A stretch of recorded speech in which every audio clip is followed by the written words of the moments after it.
Funky Jane part à la rencontre des Funkinotes et leur donne la parole. Cette semaine, nous avons rendez-vous avec Will Argunas, qui expose sa Pure Fucking Expo jusqu'au 11 décembre au 108 rue de Bourgogne. La musique métal comme vous ne l'avez jamais vue.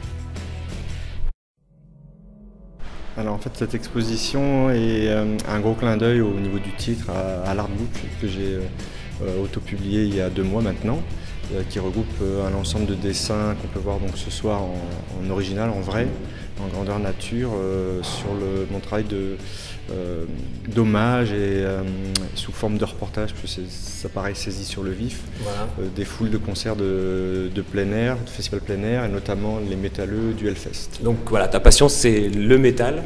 Ma passion c'est le métal, c'est ça. Mais on va essayer de revenir un petit peu sur ta carrière et sur ton parcours qui est assez riche. Je suis monté sur Paris en 95 et puis j'ai vécu une espèce de traversée du désert de 5 ans, on va dire, où j'ai survécu grâce à mon boulot de caissier et assortisseur chez ED, l'épicier.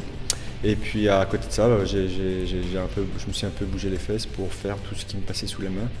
Donc ça allait du storyboard de court-métrage fauché, en passant par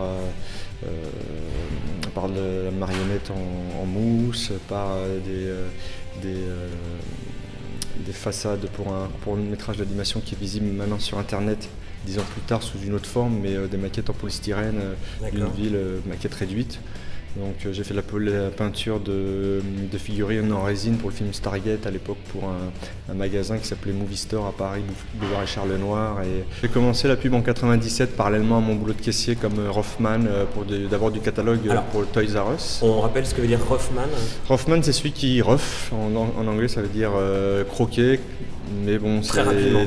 Très rapidement parce que le délai est rapide, mais en même temps la qualité qui est demandée est quand même assez bonne, on va dire. Donc j'ai fait pendant 1 ou 2 ans pour la même agence beaucoup de catalogues de jouets pour Toys R Us notamment.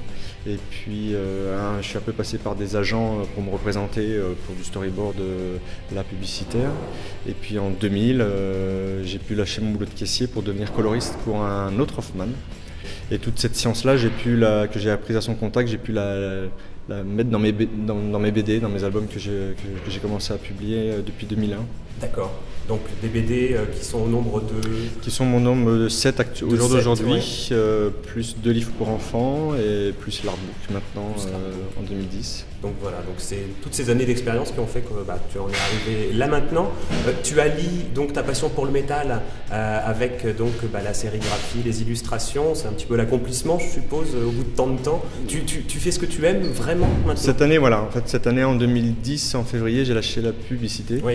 Le storyboard, la mise en couleur, parce que c'était devenu trop pénible à vivre au quotidien. D'accord. Donc j'ai pris le pari un peu fou, un peu risqué de vivre que de la bande dessinée. Et comme on en vit difficilement, de développer d'autres choses à côté, dont l'illustration.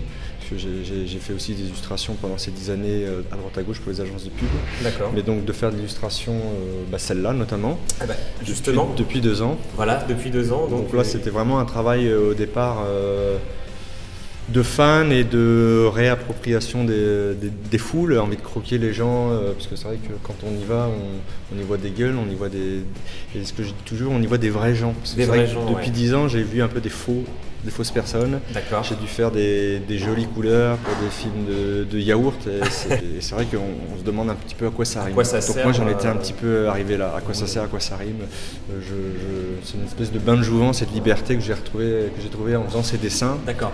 Alors, comment ça se passe exactement? Là, on voit, donc tu fréquentes pas mal de festivals, dont le Hellfest, le fameux Hellfest. Voilà, en fait, j'ai découvert le Hellfest l'année dernière. L'année dernière? Ouais, en 2009, et donc j'ai passé 2 jours. D'accord. Et donc ça m'a tellement plu qu'on est retourné 3 jours cette année avec ma compagne. Ouais. Et en fait, j'ai mitraillé la foule, tout bêtement. Au départ, c'était vraiment pas pour en faire des dessins, c'était plus pour un souvenir, parce que c'était... Souvenir perso. Perso, puis en plus, c'était ses 40 ans qu'on fêtait à travers cette occasion, parce que c'est une fan de métal aussi.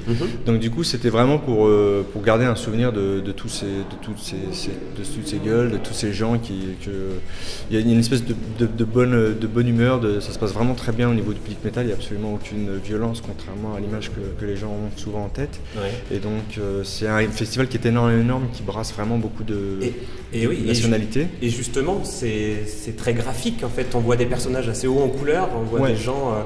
Je veux dire, pour toi qui aimes le métal, ça va être une inspiration.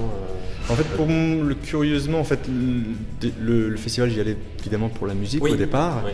Et finalement, de voir tous ces gens, j'ai eu envie, un peu comme tout dessinateur, de me les réapproprier. Donc ça passe par le biais du dessin. D'accord. Donc de les croquer. Et donc j'ai fait tout ce travail-là, une première salve de dessin l'année dernière, en revenant du Hellfest sur une durée d'1 mois et demi. Parce que bon, à l'époque, je savais pas que j'allais en faire un artbook, je savais pas que ça allait en faire une expo. Donc au départ, je mettais un dessin par jour quasiment sur mon blog. Et puis cette année, en y retournant, j'ai eu envie de remettre la sauce. Donc j'ai refait beaucoup de photos.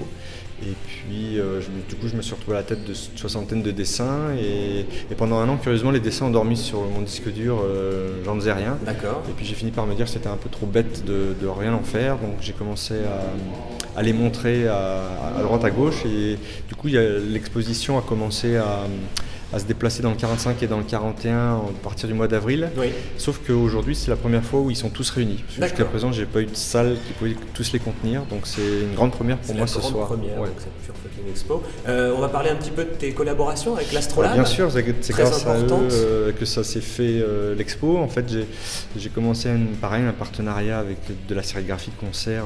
On s'est rencontrés en avril, c'est moi qui suis allé les voir. D'accord. Ça les a tout de suite bottés. Donc j'en ai fait 4 pour eux cette année à travers 4 concerts. Voilà, alors il y avait Tindersticks. Voilà, c'était la première en mai. Voilà. Ensuite, en 1er juillet, il y a eu Ginzu Camposanto. Camposanto, oui, le jour J. Et puis les 2 dernières, une en novembre pour Philippe Catherine, donc c'est samedi. Oui. Et une en décembre pour un concert de Helmet, concert de métal de fin d'année. Et qui clôturera en fait l'exposition qui a lieu, je le rappelle, du 24 novembre jusqu'au 10 décembre. À l'intérieur du livret trimestriel de l'Astrolabe, on va retrouver donc un cahier central qui concerne une de tes histoires que tu as créées spécialement pour l'Astrolabe. Là, pour le coup, c'est vraiment une idée qui leur est venue. Ça a eu lieu en juin. Un jour, ils sont venus vers moi en me disant tiens, est-ce que tu voudrais pas qu'on te donne... Enfin, on s'est dit qu'on pourrait te donner une carte blanche, en effet, à l'intérieur du cahier central du programme trimestriel. D'accord. Donc forcément, ça m'a plu tout de suite, cette idée. Donc c'est une histoire qui est racontée en 3 parties, puisque le programme trimestriel, il y en aura 3. Oui. Et donc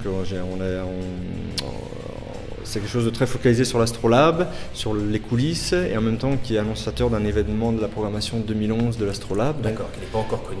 Qui n'est pas encore connu, et qui en même temps a trouvé sa légitimité parce qu'ils ont découvert lors de notre premier rendez-vous mes albums BD, donc ils ont aimé montrer.